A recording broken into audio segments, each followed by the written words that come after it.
Hi, I'm Mike Petrilli, an executive editor at Education Next, and I'm here today with Emily Cohen, a policy director at the National Council on Teacher Quality, and the co-author with Kate Walsh of a new article in the journal, Invisible Ink.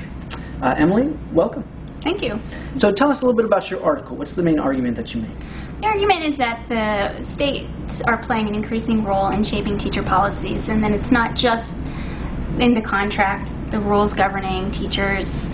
A lot of what people assume to be in teacher contracts and collective bargaining agreements is actually found in state law. Okay, so when reformers say, hey, what we really need to do is to fix these teacher union contracts, to maybe do what Michelle Reed did in D.C., for example, they're missing part of the story.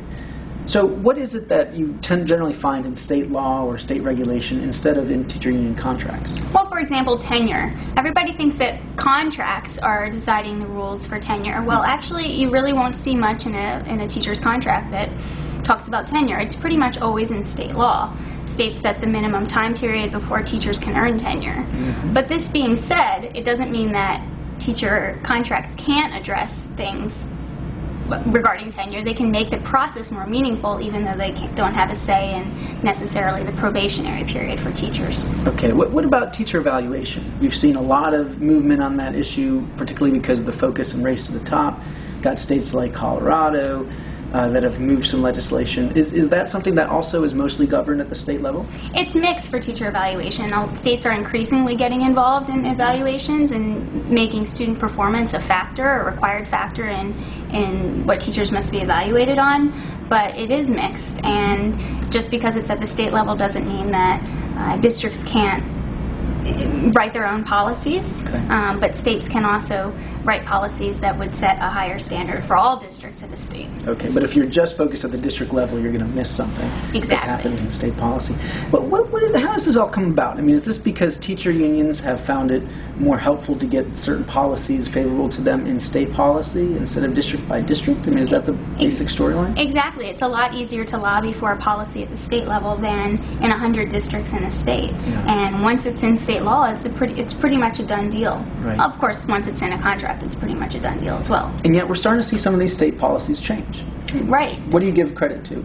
I think there's a really, the forces are coming together, the stars are aligned, so to speak, and there's Race to the Top has been a great impetus for a lot of these changes, and really the rise in state advocacy organizations in the past 5-10 years, and Teach for America alumni becoming more involved in education reform. All these things are helping to propel change at the state level. Okay. So in advocacy groups like, say, ConCan and Connecticut. ConCan and Stand for Children and Democrats for Education Reform. Right.